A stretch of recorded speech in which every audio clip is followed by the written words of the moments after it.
பகுத்தறிவான அப்படின்னு ஆங்கில வார்த்தை உங்களுக்கு என்ன தெரியுமா?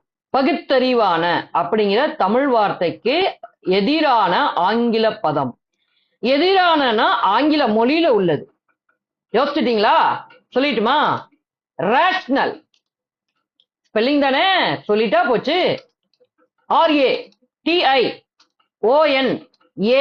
ரேஷனல். பகுத்தறிவான, ரேஷனல்.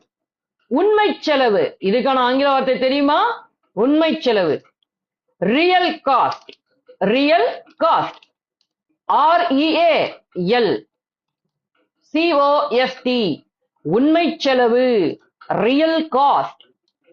உண்மை வருமானம், இதுக்கு உங்களுக்கு நல்லா தெரிஞ்சிருக்கும். Real income. ஸ்பெல்லிங் சொல்லிடுறேன், கவனமா காதுகளை கூர்ந்து வச்சு கேட்டுங்க. REAL, real.